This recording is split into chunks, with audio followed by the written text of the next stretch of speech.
네, 안녕하세요. 이번 시간은 2회 기출문제에서 스프레드시트 일반의 풀이를 할 시간이 되었습니다. 자, 바로 21번 문제부터 보도록 하겠습니다. 자, 21번 문제입니다. 다음 중 B3에서 이 6영역에 대해 아래 시트와 같이 배경색을 설정하기 위한 조건부 서식의 규칙으로 옳은 것은 이라고 합니다. 자, 조건부 서식은 말 그대로 조건에 해당하는 부분에 서식을 적용하는 것이 조건부 서식이 되는데요. 자, 우선 21번에서 사용하는 함수 중에 두 가지 함수를 먼저 살펴볼게요. 자, 모두 함수가 있고요. 컬럼 함수가 있습니다. 자, 모두 함수는 나눗셈의 나머지를 구해주는 함수가 됩니다. 자, 예를 들어서 이런 것들을 생각해 볼 수 있겠네요. 자, 4를 2로 나누었을 때 나머지가 0이 된다, 그쵸? 아니면 5를 2로 나누었을 때 나머지가 1이 될 거예요. 이렇게 나눗셈의 나머지를 구해주는 함수가 모두 함수가 되고요. 그리고 칼럼 함수는 해당 셀의, 참조 셀의 열 번호를 구해주는 함수가 칼럼 함수가 됩니다. 자, 해당 함수를 바탕으로 해서 21번 문제를 보게 되면 21번의 정답은 몇 번이겠어요? 21번의 정답은 4번이 되겠다. 그쵸? 자, 왜 4번이 정답이 되는지 같이 살펴볼게요. 자, 우선은 모두 함수가 나오고요. 그리고 문제에 제시된 그림을 보게 되면 짝수열에 서식이 적용된 것을 확인할 수 있습니다. 해당 부분이 열번호가 1열, 2열, 3열, 4열이 되는데요. 해당 짝수열에 서식이 적용된 것을 확인할 수 있습니다. 그쵸? 자, 우선 해당 내용 인지하시고요. 그리고 나서 컬럼 함수를 적어볼게요. 자, 첫 번째로 B3셀이 지정이 되어 있습니다. 자, B3셀이 지정이 되어 있는데요. 이때 행 앞에 달러 고정기호가 표시가 되어 있어요. 자, 해당 부분만 이해하시면 크게 어려울 거는 없을 거라 생각을 하는데요. 자, 우선은 B3셀을 먼저 볼게요. 자, B3셀이 해당 부분이 됩니다. 그쵸? 해당 B3셀의 열번호를 구하게 되었을 때 그러면 2열이 나올 건데요. 해당 부분에서 조건에 맞는지 확인을 하고 그 다음에 열 방향으로 해서 조건을 비교하게 되겠다. 그쵸? 행 방향으로는 내려가면 안 됩니다. 그쵸? 그렇기 때문에 행 앞에는 달러 고정기호를 표시해 주고요. 열 앞에는 어떤 고정기호를 표시하지 않는 거예요. 자, 그리고 나서 해당 열을 2로 나누었을 때 0이 된다고 조건을 설정해 주시면 되겠습니다. 그러면 해당 의미가 열을 2로 나누었을 때 나머지가 0이다. 즉 짝수열이라는 의미가 되겠다. 그쵸? 자, 그래서 21번의 정답은 4번이 되겠습니다. 자, 해당 부분 이해가 되실까요? 만약에 모드 하고요. 로우 함수를 적어준 다음에 B3셀에서 열 앞에 달러 고정 기호를 해주고 2로 나누게 되면 해당 의미가 어떻게 되겠어요? 자, 해당 부분을 생각해보면 B3셀을 기준으로 행 번호를 구하는 거죠. B3셀을 기준으로 행 번호를 구한 다음에 해당 행이 2로 나누었을 때 나머지가 0, 즉 짝수 행에 서식을 적용할 건데요.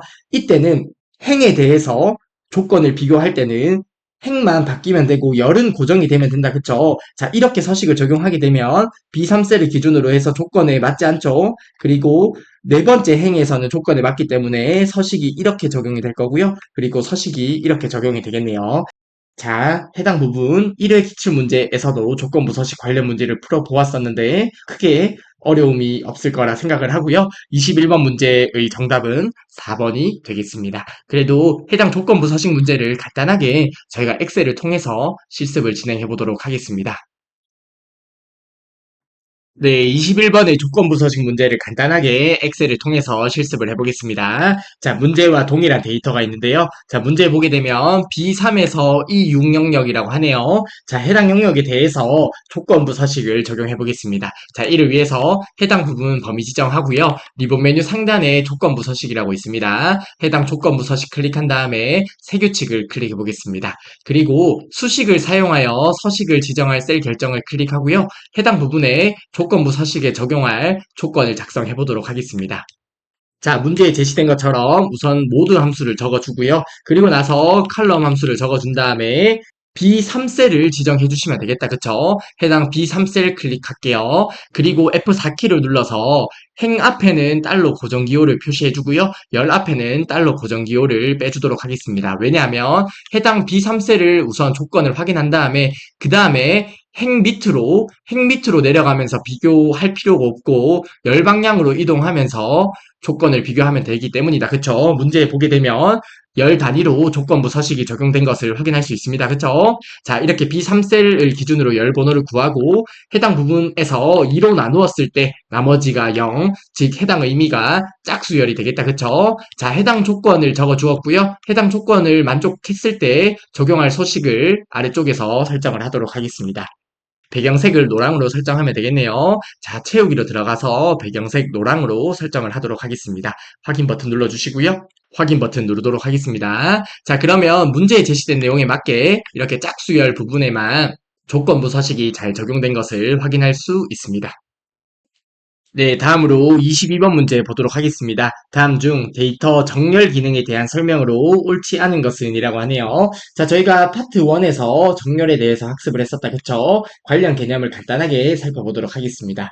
자, 우선 아래쪽에 보면 어떤 정렬 기준이 되는 필드를 설정해주면 되고요. 정렬 기준에는 셀 값이나 셀색, 글꼴색, 조건부 서식 아이콘을 기준으로 정렬할 수 있다고 하고요. 그리고 정렬은 오름차순으로 정렬을 할 수도 있고 내림차순 또는 사용자가 지정한 목록 중, 즉 사용자 지정 목록 중 하나를 선택해서 정렬을 할 수 있습니다. 그쵸? 그리고 숨겨진 행위나 열은 정렬에 포함되지 않고요. 대소문자를 구분하여 정렬할 수 있습니다. 정렬 기준은 최대 64개까지 지정 가능합니다.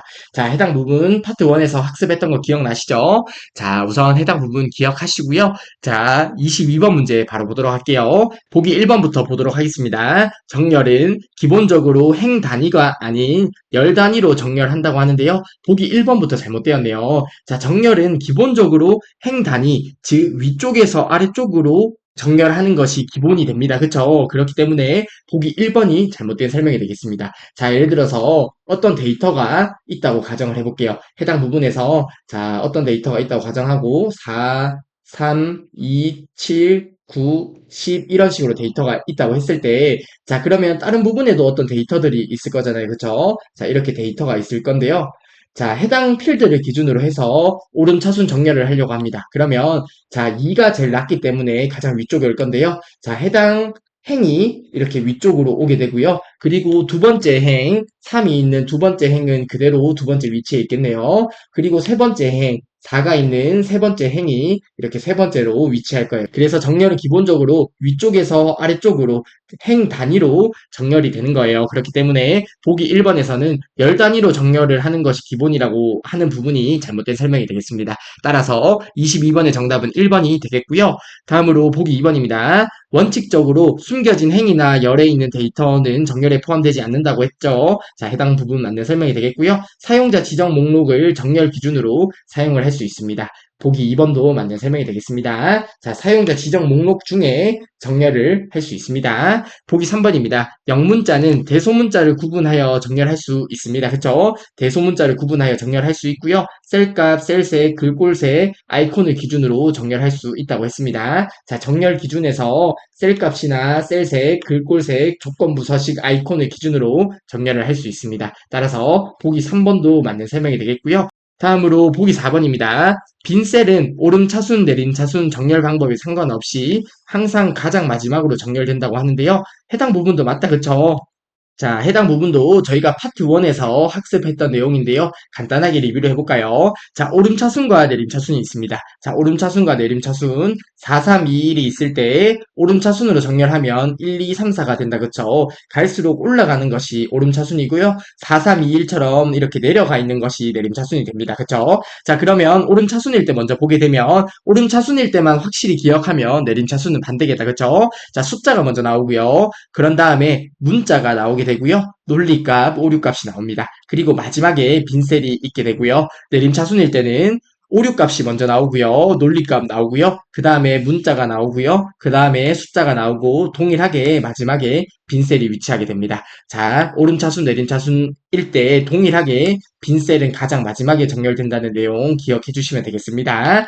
자, 그리고 해당 오름차순일 때 순서도 기억을 해 주시면 좋겠는데요. 우선은 숫자가 먼저 나오고요. 그 다음에 영문자가 나오는데 소문자, 대문자, 그리고 한글순이 됩니다. 그리고 나서 논리값, 오류값이 나오는 거예요. 자, 해당 오름차순만 확실히 기억을 하면 내림차순은 크게 헷갈리지 않을 거라 생각을 합니다. 자, 그래서 보기 4번의 빈셀은 정렬 방법에 상관없이 가장 마지막으로 정렬된다는 설명은 맞는 설명이 되겠습니다. 따라서 보기 4번도 맞는 설명이 되겠습니다. 자, 참고적으로 보기 3번에 있는 영문자는 대소문자를 구분하여 정렬할 수 있다는 내용은 저희가 파트 1에서 봤던 내용인데요. 우측 하단에 있는 그림에서 해당 옵션 부분이 있다. 그쵸? 해당 옵션을 클릭해서 대소문자 구분이라는 설정이 있었습니다. 대소문자 구분을 설정하면 대소문자를 구분하여 정렬할 수 있다는 부분도 파트 1에서 같이 학습을 했었습니다. 자, 참고적으로 말씀을 드렸고요. 아무튼 22번의 정답은 1번이 되겠습니다. 자, 정렬은 기본적으로 행 단위, 즉 위쪽에서 아래쪽으로 정렬이 되게 됩니다. 따라서 22번의 정답은 1번이 되겠네요. 네, 다음으로 23번 문제 보도록 하겠습니다. 다음 중 아래의 빈칸과 기역과 니은에 들어갈 내용으로 옳은 것은 이라고 하네요. 자, 우선 23번의 정답은 1번이 됩니다. 자, 한번 같이 볼게요. 메모와 윗줄은 엑셀의 연산이나 기타 기능에 상관없이 사용자에게 셀에 입력된 데이터의 추가 정보를 제공하기 위해 사용하는 것이다. 그쵸? 셀의 데이터를 삭제할 때 메모는 함께 삭제가 되지 않는다. 그쵸? 그래서 기억에 메모가 되고요. 윗줄은 함께 삭제가 됩니다. 그렇기 때문에 니은에 윗줄가 들어가게 되고요. 윗줄은 수치, 날짜, 시간이 입력되어 있거나 공백인 셀에 적용되지 않습니다. 왜냐하면 윗줄은 문자 데이터에만 삽입할 수 있기 때문이죠. 자, 그래서 23번의 정답은 1번이 되겠고요. 자, 해당 문제 쉽게 풀었을 거라 생각을 하고요. 자, 저희가 파트 1에서 봤던 메모와 윗줄에 관해서만 간단하게 리뷰를 해보도록 하겠습니다. 자, 우선 메모가 됩니다. 데이터의 부연 설명을 하는 곳이 메모인데요. 메모가 삽입된 셀에 오른쪽 상단에 빨간색 삼각형이 표시가 된다. 그쵸? 자, 이렇게 셀이 있을 때 메모가 삽입된 셀에는 우측 상단에 이렇게 빨간색 삼각형이 표시가 됩니다. 그리고 셀에 입력된 데이터를 지워도 메모는 삭제가 되지 않는다. 그쵸? 메모를 지우려고 하면 메모 삭제를 누르던지 아니면 모두 지우기를 해야 됩니다. 그리고 메모를 시트에 표시된 대로 인쇄할 수도 있고요. 시트 끝에 모아서 인쇄를 할 수도 있습니다. 그리고 메모 내용에 서식을 설정할 수 있습니다. 그쵸? 자, 그리고 메모와 윗줄을 비교해서 기억을 하시면 되겠는데요. 자, 윗줄입니다. 셀의 데이터 위쪽에 추가하는 주석이 윗줄가 되는데요. 윗줄은 문자 데이터에만 삽입을 할 수 있었다. 그쵸? 자, 해당 부분은 메모와 다른 점이 되겠네요. 그리고 윗줄은 입력된 데이터를 지우면 윗줄도 함께 삭제가 됩니다. 해당 부분도 메모와 다른 점이 되겠네요. 자, 그리고 윗줄 서식은 윗줄 전체에 대해서만 적용 가능하다고 하는데요. 해당 부분도 다른 부분이 되겠습니다. 자, 메모는 자, 이렇게 메모가 있을 때요. 자, 이런 글씨가 있다고 가정을 해볼게요. 자, 해당 부분에 대해서 그리고 해당 부분에 대해서 각각 서식을 지정할 수 있는데요. 윗줄 같은 경우는 셀에 어떤 데이터가 있다고 했을 때 위쪽에 윗줄을 삽입했다고 가정을 해보겠습니다. 그러면 해당 부분에 서식을 적용할 수 있는데요. 윗줄 전체에 대해서 하나의 서식만 적용 가능한 거죠. 해당 부분이 다른 점이 되겠습니다. 자, 메모와 윗줄의 차이점을 비교하면서 기억을 하시면 되겠습니다. 자, 아무튼 23번의 정답은 1번이 되겠습니다. 네, 다음으로 24번 문제 보도록 하겠습니다. 다음 중 아래의 피벗 테이블에 대한 설명으로 옳지 않은 것은 이라고 하네요. 자, 해당 피벗 테이블 같은 경우도 저희가 파트 1에서 학습을 했었다. 그쵸? 자, 해당 부분을 간단하게 리뷰를 해보도록 하겠습니다. 자, 아래쪽의 사진을 보게 되면 우선은 원본 데이터가 있고요. 해당 원본 데이터를 바탕으로 피벗 테이블을 작성한 그림이 나옵니다. 자, 해당 피벗 테이블을 조금 더 살펴볼게요. 자, 이름, 부서명, 직위, 성별, 급여, 보너스 필드가 해당 부분에 있네요. 그쵸? 자, 해당 필드를 이용해서 아래쪽에 있는 피벗 영역에 드래그를 해서 사용을 하면 되겠습니다. 자, 하나씩 살펴볼게요. 자, 우선은 이름이 있는데요. 이름은 필터 영역에 위치가 되어 있습니다. 자, 해당 부분이 필터 영역이 되겠네요. 그쵸? 자, 그리고 연령력이 있네요. 자, 해당 부분이 연령력이 되겠는데요. 성별이 있습니다. 자, 그리고 행령력에는 직위가 있네요. 자, 해당 부분이 행령력이 되겠습니다. 자, 해당 부분까지 어렵지 않다. 그쵸? 자, 그리고 시그마 감령역에는 급여 필드가 사용이 되었는데요. 자, 해당 감령역의 필드가 하나일 때는 해당 부분에 해당 필드가 위치하게 됩니다. 이렇게 합계 급여라고 나타나게 되는데요. 이때 값필드에 대해서 조금만 더 볼게요. 자, 값필드는 데이터가 들어있는 원본으로 분석할 대상이 값필드가 되는데 감령역에 2개 이상의 필드를 지정하게 되면 연령력 또는 행령력에 시그마 값필드라고 하는 필드가 하나 더 생성이 되게 됩니다. 자, 해당 부분 저희가 파트 1에서 살펴봤던 내용이에요. 그쵸? 자, 아무튼 해당 피벗 테이블 내용을 바탕으로 해서 24번 문제를 바로 보도록 하겠습니다.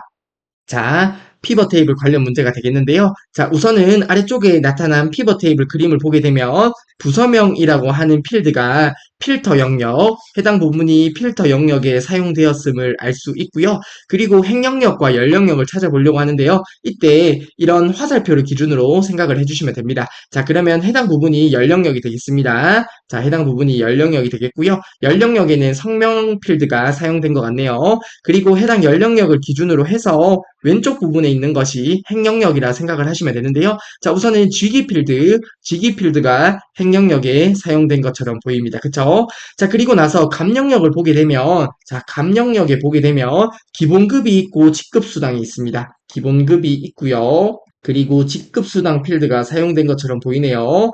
자, 해당 감 영역에 두 개 이상의 필드를 지정하게 되면 시그마 가 필드가 생성이 된다고 했습니다. 그쵸? 자, 그래서 이러한 가 필드가 생성이 되었는데요. 문제에 제시된 그림을 보면 해당 부분을 기준으로 해서 왼쪽에 있기 때문에 시그마 감 영역, 생성된 시그마 감 영역이 행 영역에 위치했다는 것 또한 유추해 볼 수 있습니다. 자, 아무튼 이렇게 피벗 테이블 그림을 보고 저희가 위출을 해보았고요. 자, 보기 1번부터 한번 볼게요. 보기 1번입니다. 보고서 필터는 부서명이라고 하는데요. 자, 보고서 필터. 자, 필터 영역에 사용된 것은 부서명이다. 그쵸? 따라서 보기 1번은 맞는 설명이 되겠고요. 보기 2번입니다. 행필드는 쥐기라고 하는데요. 행필드를 보게 되면 쥐기 필드가 사용이 되었다. 그쵸? 보기 2번도 맞는 설명이 되겠습니다. 보기 3번입니다. 김기훈은, 자, 김기훈이 어디 있는지 한번 볼까요? 자, 해당 부분이 김기훈이 되겠네요. 대리이며, 자, 대리이며 해당 부분에 데이터가 있는 걸 봤을 때 대리란 걸 알 수 있습니다. 그리고 기본급이 7,000이고 직급수당이 200인 것을 확인할 수 있습니다. 따라서 보기 3번도 맞는 설명이 되겠고요. 보기 4번 갓필드는 성명이라고 하는데요. 자, 갓필드로 사용된 것은 성명이 아니라 기본급과 직급수당이 사용이 되었다. 그쵸? 따라서 보기 4번이 잘못된 설명이 되겠고요. 성명 필드 같은 경우는 갓필드가 아니라 연령역에 사용된 필드란 것을 알 수 있습니다. 따라서 갓필드에 기본급과 직급수당이 사용되었으므로 보기 4번이 잘못된 설명이 되겠습니다. 따라서 24번의 정답은 4번이 되겠습니다.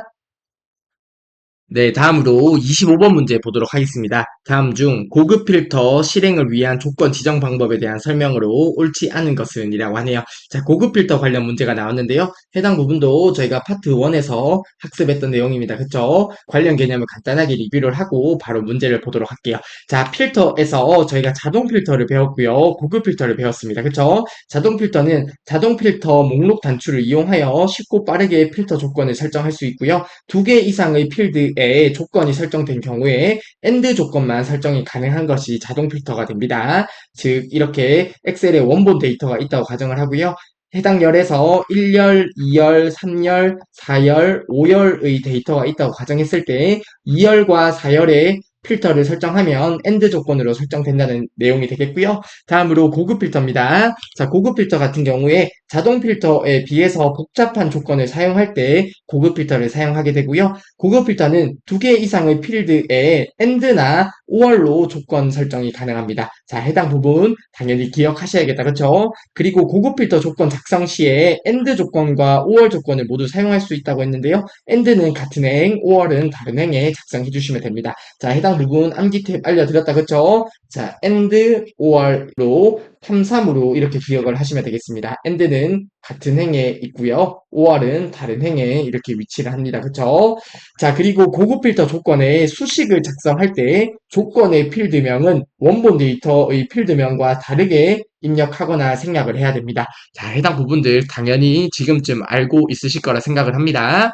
자, 아무튼 25번 문제 바로 볼게요. 자, 보기 1번부터 보도록 하겠습니다. 함수나 식을 사용하여 조건을 입력하면 셀에는 비교되는 현재 대상의 값에 따라 true나 false가 표시된다고 하는데요. 보기 1번 설명은 맞는 설명이 되겠다. 그쵸?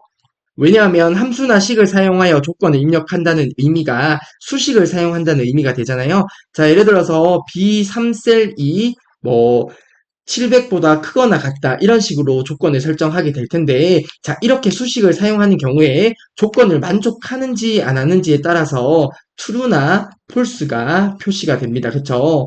자, 해당 부분 조금 이따가 저희가 엑셀을 통해서 확인을 해볼게요. 자, 아무튼 셀에는 비교되는 현재 대상의 값에 따라서 true나 false가 표시된다고 하는데요. 자, 해당 부분 조금 이따 엑셀을 통해 확인해 보겠습니다. 아무튼 보기 1번에 맞는 설명이 되겠고요. 보기 2번입니다. 함수를 사용하는 조건을 입력하는 경우 원본 필드명과 동일한 필드명을 조건 레이블로 사용한다고 하는데요. 보기 2번이 잘못되었네요. 그렇죠? 함수를 사용하여 조건을 입력하는 경우, 즉 조건에 수식을 사용하는 경우에 원본 필드명과 조건에서 사용하는 필드명은 다른 필드명을 입력해야 됩니다. 따라서 보기 2번이 잘못된 설명이 되겠고요. 25번의 정답은 2번이 되겠습니다. 보기 3번 볼게요. 다양한 함수와 식을 혼합하여 조건을 지정할 수 있죠. 고급 필터에서는 이러한 것들을 할 수 있기 때문에 고급 필터를 사용합니다. 그래서 자동 필터에 비해 복잡한 조건을 사용할 때 사용하는 것이 고급 필터가 됩니다. 따라서 보기 3번도 맞는 설명이 되겠고요. 보기 4번입니다. 고급 필터에서 다른 필드와의 결합을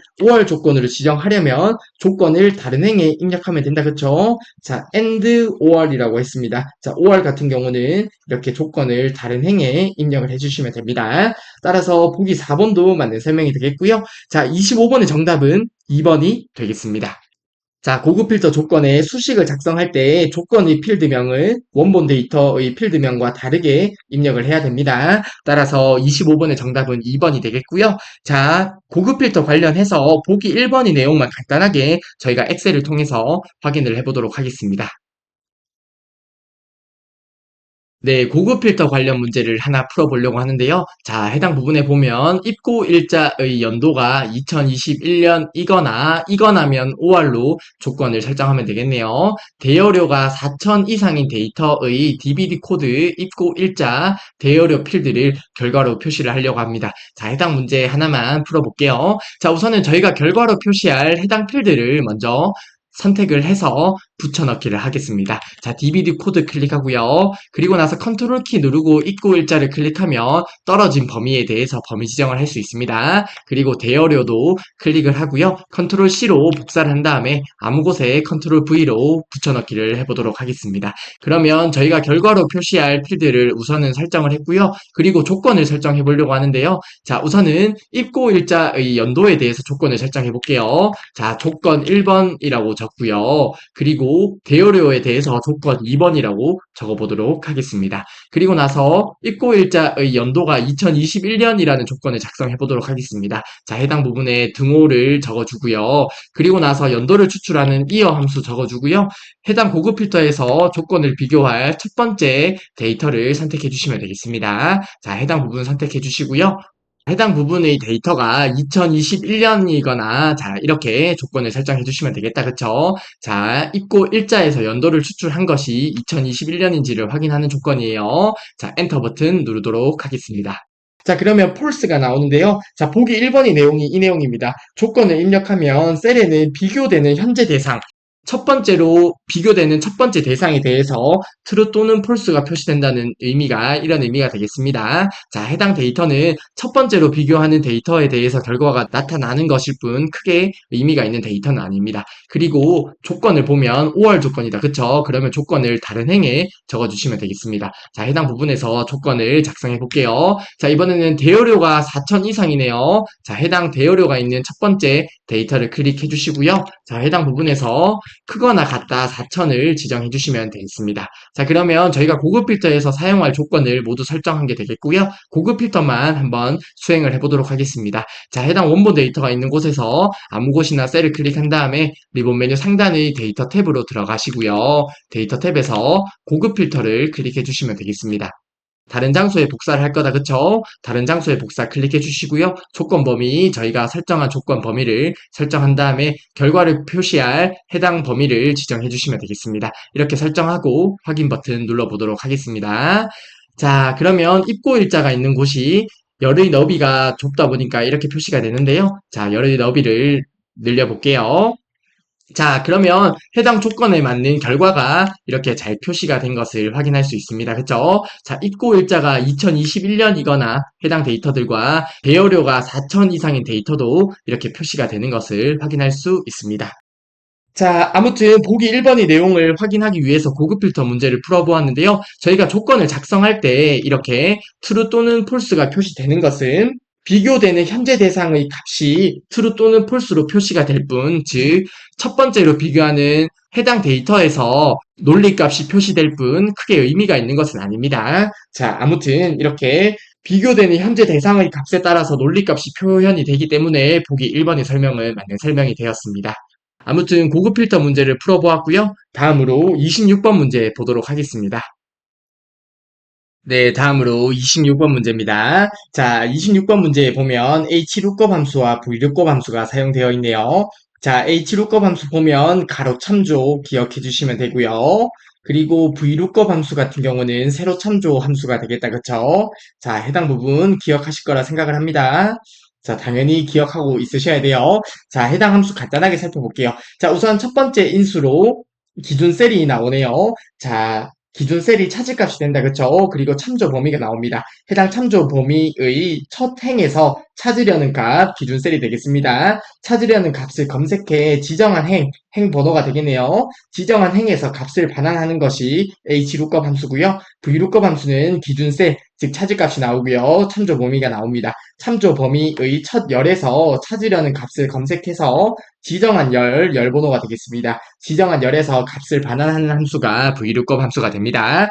즉 HLOOKUP 함수 같은 경우에 원본 데이터가 있다고 했을 때 찾을 값을 표의 첫 행에서 찾는 것이 되고요. VLOOKUP 함수 같은 경우는 참조 범위에서 찾으려는 값을 표의 첫 열에서 찾는 것이 VLOOKUP 함수가 됩니다. 그래서 VLOOKUP 함수는 세로 참조, 세로가 된다 그쵸? 그리고 HLOOKUP 함수 같은 경우는 가로 참조가 되는 거예요.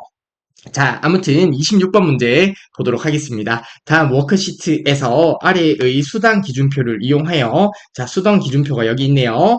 각 직급별 근속 수당을 구하는 수식을 C2셀에 작성한 후 자, 해당 C2셀의 근속 수당을 구하려고 하나 봐요. 채우기 핸들로 나머지 근속 수당을 계산하기 위한 수식으로 올바른 것은 이라고 합니다. 즉 C2셀에 입력될 수식을 묻는 문제가 되겠고요. C2셀에 수식을 입력한 다음에 아래쪽으로 채우기 드래그를 해서 답을 구하겠다는 내용이 되겠네요. 자, 26번 문제를 우선 볼게요. 자, 문제에 보게 되면 직급별 근속수당이라고 합니다. 자, 해당 부분에 직급이 나오네요. 자, 그러면 해당 직급이 찾을값이 되겠습니다. 그쵸? 자, 우선 C2셀을 생각해 보겠습니다. C2셀의 직급은 이사가 되겠네요. 그쵸? 자, 그러면 해당 이사가 찾을값이 되겠습니다. 그쵸? 자, 그리고 해당 직급을 아래쪽에 있는 수당 기준표 범위를 보게 되었을 때 직급을 어디서 찾나요? 표의 첫 행에서 찾죠. 표의 첫 행에서 찾습니다. 그러면 가로 참조가 되겠습니다. 그쵸? 자, 그러면 저희가 사용할 함수는 HLOOKUP 함수를 사용하면 되겠습니다. 그러면 보기 1번과 보기 2번은 정답이 안 되겠고요. 보기 3번과 보기 4번 중에 정답이 되겠네요. 자, 이어서 수식을 작성해 볼게요. 자, 찾을 값은 B2셀이 되겠다. 그쵸? 자, B2셀을 적어주시고요. 범위 B7에서 D9까지 범위를 지정해 주시면 되겠습니다. 해당 범위는 아래쪽으로 채우기 드래그를 함에 따라 고정되어야 되기 때문에 달러로 고정 기호를 표시해 주었네요. 자, 아무튼 범위를 B7셀부터 D9셀까지 범위를 지정해 볼게요. 그러면 B7셀에서 D9셀 해당 부분이 범위가 되겠습니다. 해당 부분을 범위 지정했고요. 그러면 이사를 이렇게 첫 행에서 찾을 텐데 이사를 찾았습니다. 그리고 저희가 값을 반환할 행 번호를 적어주시면 되겠는데요. 문제에 보면 근속수당을 구하려고 해요. 자, 저희가 값을 구할 행은 1행, 2행, 3행, 3이 되겠다. 그쵸? 자, 그러면 문제의 정답은 4번이 되겠네요. 자, 3으로 행번호를 지정해 주시면 되겠습니다. 그러면 이사를 찾아서요. 해당 부분에 1행, 2행, 3행인 해당 값을 가지고 올 거예요. 그리고 해당 부분은 정확하게 일치기 때문에 0 또는 false를 지정해 주시면 되겠습니다. 그쵸? 자, 이렇게 false를 지정하게 되면 26번의 정답은 4번이 되겠습니다. 따라서 26번의 정답은 4번이 됩니다. 자, 해당 문제에 그리 어렵지 않게 풀 수 있었으면 좋겠습니다. 자, HLOOKUP 함수, VLOOKUP 함수는 시험 문제에 자주 출제가 돼요. 자, 아무튼 26번의 정답은 4번이 되겠습니다. 네, 다음으로 27번 문제 보도록 하겠습니다. 자, 27번 시나리오 관련 문제가 나오는데요. 해당 부분도 저희가 파트 1에서 살펴보았던 개념이다. 그쵸? 자, 해당 개념 간단하게 리뷰를 하고 27번 문제를 보도록 하겠습니다. 자, 저희가 파트 1에서 봤던 내용인데요. 짧게 리뷰를 해보도록 하겠습니다. 자, 시나리오 같은 경우가 뭐 아래쪽에 있는 예제 같은 것들을 시나리오로 저희가 풀이를 하게 되는데요. 자, 예를 들어서 영어 점수가 60점이 되면 합계는 몇 점이 되는가? 자, 아래쪽에 있는 데이터를 보면 영어, 수학, 국어 합계가 있습니다. 자, 영어 더하기 수학 더하기 국어 점수가 합계로 계산이 되어 있습니다. 그쵸? 자, 아래쪽에 보면 sum 함수를 통해서 합계를 계산했는데요. 이때 영어 점수가 60점이 되면 해당 합계가 어떻게 되는지와 같은 문제를 풀 때 시나리오를 사용하게 됩니다. 자, 시나리오 관련해서 몇 가지 특징만 리뷰를 해볼게요. 결과 셀은 반드시 변경 셀을 참조하는 수식으로 작성해야 된다고 합니다. 자, 해당 부분이 결과 셀이 되겠고요. 결과 셀은 변경 셀을 참조하는 수식으로 작성을 해야 되고요. 시나리오의 결과는 요약 보고서나 피벗 테이블 보고서로 작성할 수 있습니다. 시나리오를 삭제하더라도 이미 작성한 보고서는 삭제가 되지 않습니다. 즉, 저희가 시나리오를 작성하게 되면 어떤 시나리오 보고서로 표현을 할 수 있습니다. 그쵸? 자, 시나리오 보고서를 만들 수 있는데요. 해당 시나리오 보고서와 시나리오를 만들기 위해 사용한 원본 데이터는 완전 별개의 객체가 되는 거예요. 그래서 해당 시나리오를 삭제하더라도 이미 작성한 시나리오 보고서는 삭제가 되지 않는 거예요. 자, 다시 한번. 자, 원본 데이터가 있을 거잖아요. 해당 원본 데이터에서 저희가 어떤 시나리오를 작성할 거고요. 해당 시나리오를 바탕으로 해서 시나리오 요약 보고서를 만들 수 있습니다. 그쵸? 자, 요약 보고서를 만들고 나면 완전 별개의 객체가 되는 거예요. 그래서 해당 시나리오를 삭제한다고 하더라도 이미 작성한 시나리오 보고서는 삭제가 되지 않는 거예요. 자, 파트 1에서 이미 다 봤던 내용입니다. 그리고 원본 데이터를 변경해도 이미 작성된 시나리오 보고서에는 반영되지 않습니다. 자, 완전 별개의 객체라고 했습니다. 원본 데이터를 변경한다고 하더라도 이미 작성한 시나리오 보고서에는 반영되지 않고요. 그리고 변경 셀과 결과 셀의 이름을 지정하고 시나리오 보고서를 작성하게 되면 시나리오 요약 보고서에서 셀 주소 대신에 지정한 이름이 표시가 됩니다. 자, 해당 부분들 기억을 해주시면 되겠습니다. 자, 27번 문제 바로 보도록 하겠습니다. 네, 27번 문제입니다. 다음 중 시나리오에 대한 설명으로 옳지 않은 것은 이라고 하네요. 보기 1번입니다. 시나리오는 별도의 파일로 저장되며, 자, 해당 부분도 잘못되었네요. 자, 시나리오가 별도의 파일로 저장이 되진 않고요. 그리고 시나리오 관리자에서 시나리오를 삭제하면 시나리오 요약 보고서의 해당 시나리오도 자동으로 삭제된다고 하는데요. 해당 부분도 잘못된 보기가 되겠습니다. 자, 시나리오를 삭제한다고 하더라도 저희가 시나리오 요약 보고서에 어떤 영향을 주진 않는다. 그쵸? 자, 다시 한번 말씀을 드리면 어떤 원본 데이터가 있을 거고요. 해당 원본 데이터에서 저희가 시나리오를 작성하게 될 거예요. 그리고 작성한 시나리오를 바탕으로 요약 보고서를 만들 수 있을 텐데요. 자, 요약 보고서를 만들 수 있을 텐데 시나리오를 삭제한다고 하더라도 시나리오 요약 보고서는 그대로 있는다. 그쵸? 즉, 자동으로 삭제된다는 설명은 잘못된 설명이 되겠습니다. 따라서 보기 1번의 설명은 잘못된 설명이 되겠고요. 그러면 27번의 정답은 1번이 되겠네요. 자, 보기 2번입니다. 특정 셀의 변경에 따라 연결된 결과 셀의 값이 자동으로 변경되어 결과값을 예측할 수 있다고 하는데요. 그렇죠. 보기 2번은 맞는 설명이 되겠습니다. 자, 예를 들어서 수학 더하기 국어 더하기 영어는 총점이라는 데이터가 있다고 가정을 했을 때 특정 셀의 변경에 따라 자, 예를 들어서 수학 점수가 20점이 오른다고 가정을 했을 때 특정 셀의 변경에 따라 연결된 결과 셀 총점이 되겠네요. 결과 셀의 값이 자동으로 변경되어 결과값을 예측할 수 있는 거죠. 자, 이러한 것을 하기 위해서 시나리오를 수행하는 거예요. 따라서 보기 2번에 맞는 설명이 되겠고요. 보기 3번입니다. 여러 시나리오를 비교하기 위해 시나리오를 피벗 테이블로 요약할 수 있다고 하는데요. 맞습니다. 시나리오를 요약 보고서로 나타낼 수도 있고요. 아니면 피벗 테이블로 요약할 수도 있습니다. 보기 3번도 맞는 설명이 되겠고요. 보기 4번입니다. 변경 셀과 결과 셀에 이름을 지정한 후에 시나리오 요약 보고서를 작성하면 결과 셀에 셀 주소 대신에 지정한 이름이 표시된다고 했습니다. 따라서 보기 4번도 맞는 설명이 되겠습니다. 자, 그러면 27번의 정답은 1번이 되겠네요. 시나리오의 요약이 별도의 시트에 표시될 뿐 별도의 파일로 저장된다는 것은 잘못된 설명이 되겠고요. 시나리오를 삭제하더라도 기존의 요약 보고서에는 반영이 되지 않는다고 했습니다. 즉, 시나리오 요약 보고서는 완전 별개의 객체가 되기 때문에 반영되지 않는다고 생각을 해주시면 되겠습니다. 자, 27번의 정답은 1번이 되겠습니다. 네, 다음으로 28번 문제 보도록 하겠습니다. 자, 오류 관련 문제가 나오는데요. 자, 우선 28번 문제 볼게요. 아래 시트에서 C1셀에 수식을 A1에서 B1 더하기 C1으로 C1셀 해당 부분에 시열이 있었을 것 같네요. C1셀에 수식을 이렇게 입력을 했다고 합니다.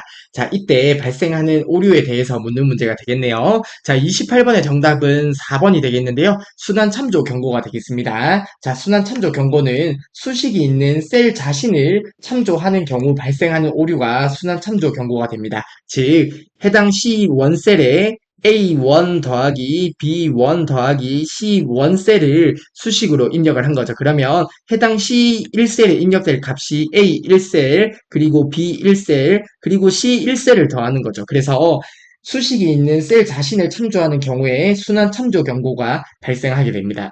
그래서 28번의 정답은 4번이 되는 거예요. 자, 이러한 경우에 발생하는 오류가 순환 참조 경고가 됩니다. 따라서 28번의 정답은 4번이 되겠고요. 자, 오류 관련 내용도 저희가 파트 1에서 살펴봤던 내용인데요. 자, 파트 1에서 말씀드렸다시피 해당 내용을 달달 외우는 거는 그리 좋은 학습 방법은 아니라고 생각을 합니다. 자, 왜냐하면 오류 관련 문제가 나올 때는 간단하게 나오기도 하고, 그리고 시험 문제 출제 빈도도 어떤 종종 뭐 자주 출제된다기보다는 정말 가끔 출제되진 않는데요. 그 사이 어디쯤 출제가 된다고 생각을 하면 되겠습니다. 그래서 문제의 빈도와 문제의 난이도를 비교했을 때 해당 부분을 달달 외우는 것은 그리 좋은 학습 방법은 아니라고 생각을 합니다. 그래도 해당 내용을 간단하게 한번 살펴볼게요. 자, 우선 샵 밸류 에러가 있는데요. 잘못된 인수나 피연산자를 사용하는 경우에 발생을 한다고 하는데요. 자, 예를 들어서 sum 함수는 숫자의 합계를 구하는 함수인데요. 해당 부분의 인수로 이렇게 문자를 지정하는 경우, 잘못된 인수를 지정하는 경우 샵 밸류 오류가 발생하고요. 그리고 해당 오류 같은 경우는 값을 0으로 나누었을 경우 발생을 합니다. 값을 0으로 나누면 안 되잖아요. 자, 예를 들어서 3 나누기 0 이런 수식을 작성하게 되면 이런 오류가 발생하게 되고요. 그리고 샵 네임 오류 같은 경우는 함수 이름이나 정의되지 않은 이름을 사용하는 경우에 발생을 해요. 자, 예를 들어서 sum 함수를 사용을 하려고 했는데 자, sem 함수라고 이렇게 입력을 한 거예요. 이런 경우에 이러한 오류가 발생하고요. 샵 na 같은 경우는 없는 데이터를 찾을 경우에 발생을 하는데 샵 na가 그나마 시험에 출제가 되는데 보통 VLOOKUP 함수나 아니면 hlookup 함수에서 찾을 값을 해당 범위에 찾을 수 없는 경우에 샵 na 오류가 발생을 합니다.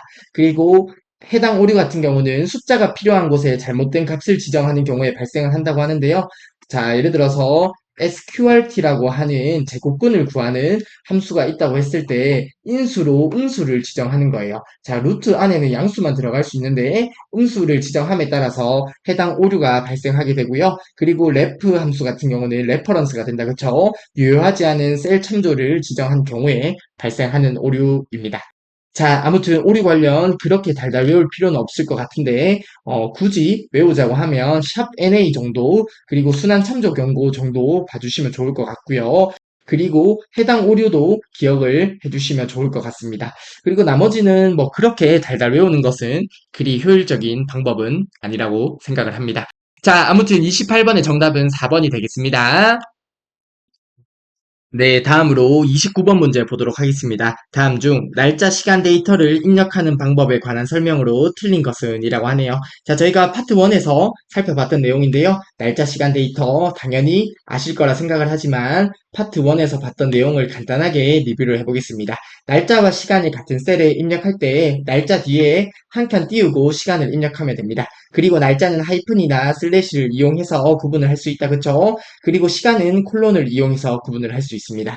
자, 날짜 같은 경우에 예를 들어서 2024년 8월 11일 이런 식으로 하이픈이나 아니면 슬래시를 이용해서 구분할 수 있고요. 시간은 콜론을 이용해서 구분하면 됩니다. 예를 들어서 11시 34분 이런 식으로 시간을 표현할 때는 콜론을 이용해서 구분할 수 있습니다. 그리고 날짜는 1900년 1월 1일을 1년 번호 1로 해서 저장을 한다고 말씀드렸습니다. 즉 날짜는 1년 번호로 저장을 하는데요. 해당 의미는 저희가 엑셀에서 1900년 1월 1일이라고 입력하게 되면 엑셀 내부적으로 해당 부분을 1년 번호 1로 저장을 한다는 거죠. 만약에 1900년 1월 3일 같은 경우는 일련 번호 3으로 저장하게 되겠다. 그쵸?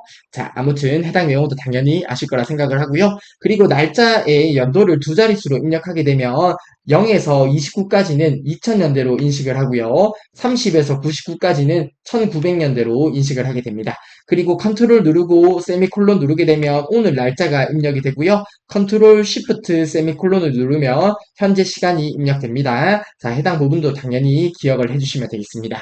자, 아무튼 해당 개념을 바탕으로 해서 29번 문제 바로 보게 되면 보기 1번입니다. 현재 날짜를 입력하려면 컨트롤 누르고 세미콜론 누르면 된다고 하는데 보기 1번의 설명은 맞는 설명이 되겠다. 그쵸? 현재 날짜를 입력하기 위해서 컨트롤 누르고 세미콜론 누르면 됩니다.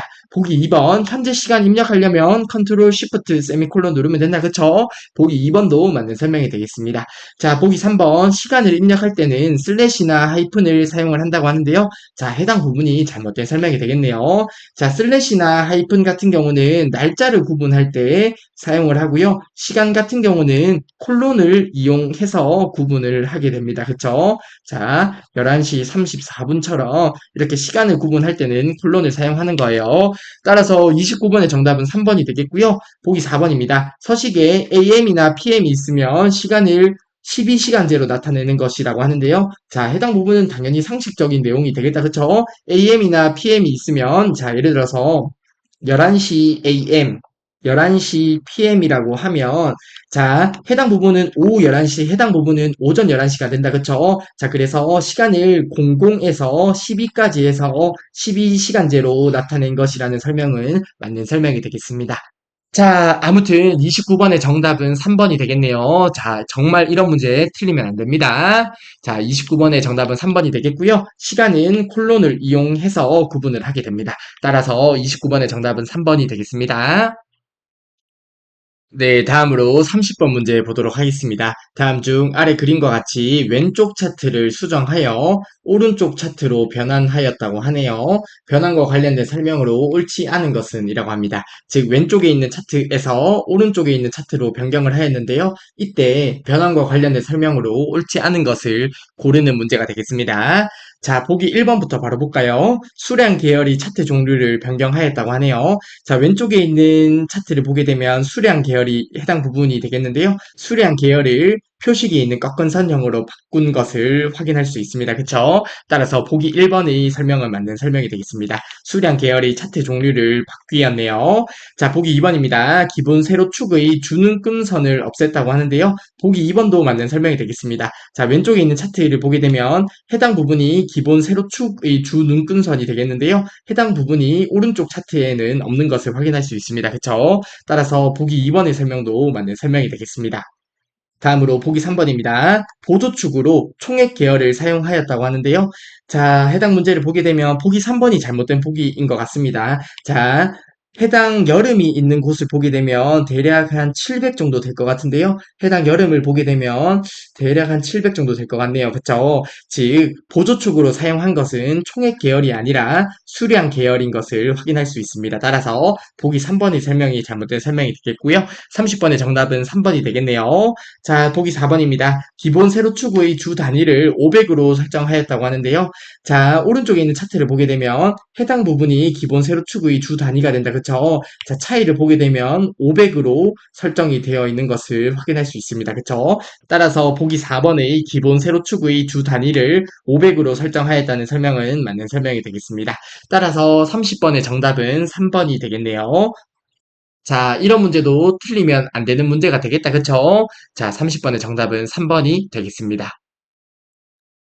네, 다음으로 31번 문제 보도록 하겠습니다. 자, 31번 문제를 보게 되면 데이터베이스 함수에 관해서 묻는 것 같은데요. 해당 부분도 저희가 파트 1에서 학습을 했던 내용입니다. 관련 개념을 간단하게 리뷰를 하고 31번 문제를 풀어보도록 하겠습니다. 자, 저희가 파트 1에서 데이터베이스 함수에 대해서 학습을 했었다. 그쵸? 자, D로 시작하는 함수 형태 기억나시죠? 자, 해당 부분은 2급 시험에서는 종종 출제가 됩니다. 따라서 해당 부분 꼭 기억을 해주셨으면 좋겠습니다. 자, D 어떤 형태로 시작되는 함수가 데이터베이스 함수인데요. dsum, daverage, dcount, dmax, dmin 등등 여러 가지 함수들이 있는데 형태는 다 동일합니다. 그렇기 때문에 한 번만 이해하시면 돼요. 자, 첫 번째 인수로 범위가 주어집니다. 그리고 두 번째 인수로 열 번호가 주어지고요. 세 번째 인수로 조건이 주어지게 됩니다. 이때 dsum 같은 경우는 조건에 맞는 데이터의 합계를 구하라는 의미가 되겠고요. 이때 인수를 지정하는 방법에 대해서도 함께 아시면 좋은데요.